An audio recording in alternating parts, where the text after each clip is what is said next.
Ito, si Totoy, natingin sa kanila. Pero maraming matitira dyan kasi dinagdagan ko, lagay ko dyan. Yan oh. Si Kulit. Si Kulit at si Noble na ngayon.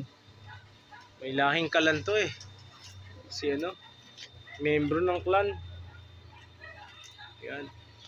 Ayan oh, ang ating ibon na si Pido. Ayan, sa sulok. Hindi kayo pwedeng lumabas today eh. Dahil sa bad weather. Baka kung saan kayo pumunta. Ayan. Baba na. Ito naman, nagpapa-John Lloyd pa. Hindi naman John Lloyd pangalan. Siya si anak ni Freddy Aguilar. Yan, idol ko yun. Kahit anong panahon, pinapakinggan ko music mo, Ka Freddy. I love you. Mabuhay ka, Ka Freddy. Mahal na mahal kita. Idol na idol kita. Anak. Pagka kinaskas ko gitara ko, tinugtog ko yung anak. Diyos ko po, sabog na luha ko, sabog pa, uhog ko. Dahil napakamadamdamin talaga ng tugtog na yan, ng awitin na yan. Na merong mahigit 3,000 lengguwahe. Ang anak ni Ka Freddy Aguilar. Shoutout sa iyo, boss, idol. Nag-iisa kitang idol sa musikang Pilipino. Buhayin natin ang musikang Pilipino. Nawawala na ang ganda ng ng OPM. Hindi ko sinasabing pangit yung mga kanta ngayon.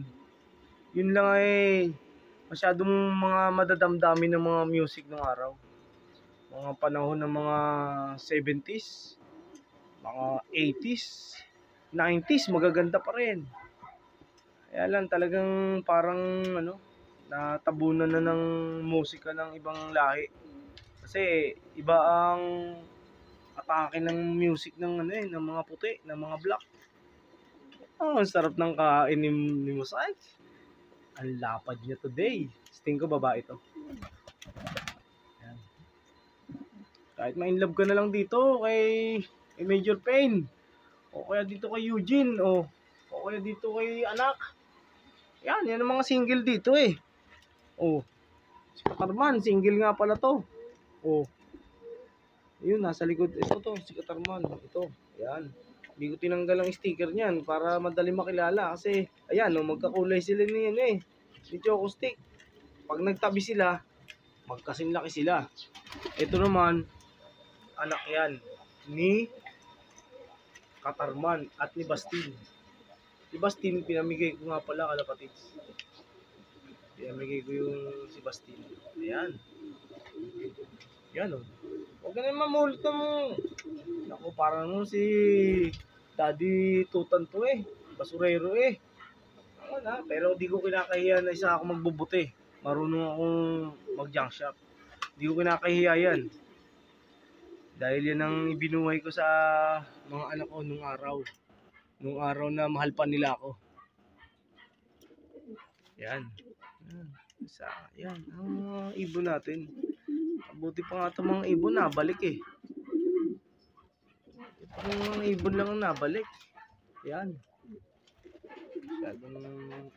Ito si to kilala ko to. Siya si Magda, ang asawa ni Masbate. Ayan, siya si Magda. Sana healthy siya kasi medyo shaky yung kanyang katawan today. Pero bibigyan ko na siya mamaya konti ng ng gamot.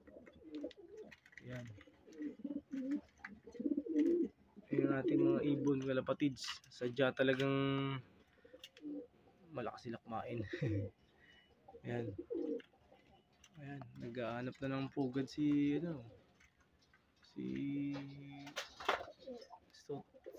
Masbate ba to? Nakakita ng pugad si Masbate. Ito ang ating ibon, si Papap, saka si Toto, yung checkered. Ito naman, nililigawan mabuti si si Magda, ni anak. Tago ko kaya muna si sa vicinity. Tago ko muna si Masbate para magkatuluyan ng love life nitong dalawa. Ang ganda nila. Ang lapad nitong si Magda, magandang ibon, Jose Torres. Pagdating dito kay anak ni APR, Mandy Mantis yan. Laki ng ibon yung Mandy Mantis yan. Magaling din mag-ibon yun. Si Mandy Mantes. Magaling din. Saglit, parang ako yun ah.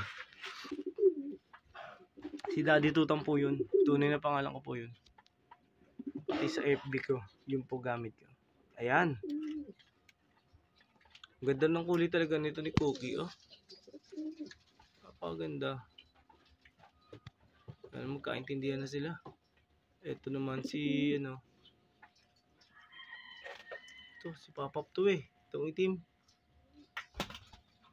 Ayan. Kalapatids, lahat po sila may pangalan ha.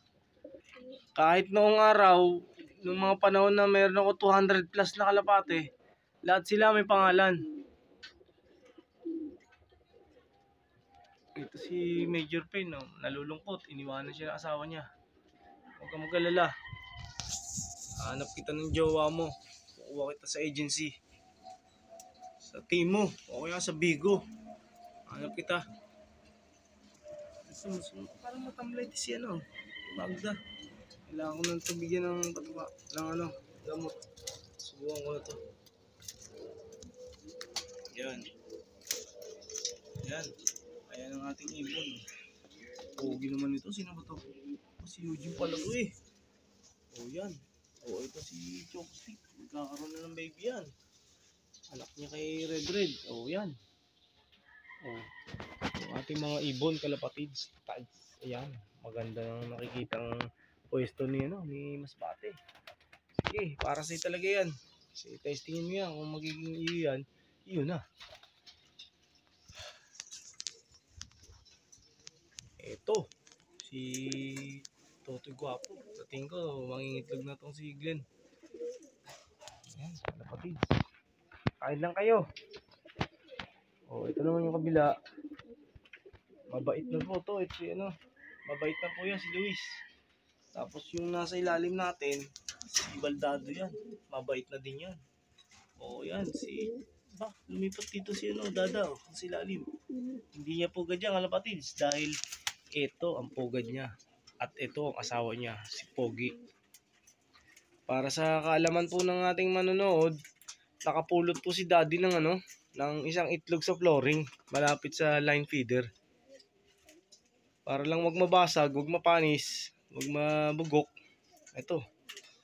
Sinuksok ko sa pugad niya ni Pogi. Sana mabuhay niya. Pero may good news ako. Malaki na ang inakay ni Berta. Ayan. Si Berta. Dalawa po ang kanyang anak, kalapatids. At ito si Jeric. Ang ibon ni Boss Jeric. Ayan. Jeric Calitis. Yan. Kaibigan po natin. Multiple champion fancier po siya. At saka mga pooling. Sa katutok po award noon ni Boss Jeric. Shoutout sa iyo, Kasyal. Napakagaling ng ibon mo. Baka naman. Ayan.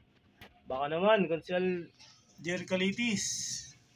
Kailangan ng reinforcement ng kaibigan mo. After nung pangyayari sa aking mga ibon, talagang di ako makamove on. Dahil 41 na casualty nabot ko. Sa 44 na nag-ranging. 27 doon. Pang norte sana. Wala. Naka-prepare na yung norte noon, 27. Mamimili na lang ako. At magte-training na lang. Kaya lang, may konti pang di masabi, alat sa katawan kahit naliligo. Ganun talaga siguro. Kaya ngayon, ito. Grind tayo everyday. Grind lang ng grind. Para sa buhay pamilya, buhay karera. Grind lang. Kailangan nila ng patuka araw-araw. Kailangan nila ng vitamina. Kaya doon tayo magsisimula para magkaroon ng isang foundation na magandang ibon. Magandang klase ng warrior. Ganun po talaga. Ito si anak ko. Lapad. Lapad ng likod oh. Lalong gumanda katawan nung nakaligo. Ayan. Mabuhay tayong malaya, kalapatids. Kapit lang para sa pangarap. Yung pangarap na yun, hawakan natin hanggang dulo. Kasi libre lang yan. Yan ang pinakamagandang libre sa buhay ng tao. Yung libre lang mangarap. Kaya mas masarap matulog na lang eh. Pag natulog ka, alam mo na kaya mong gawin ng mga bagay na hindi mo kayang gawin pagising. Kagaya ng lumipad. Gusto ko talaga lumipad. Papunta ng Japan. Hehe. Thank you guys. More powers.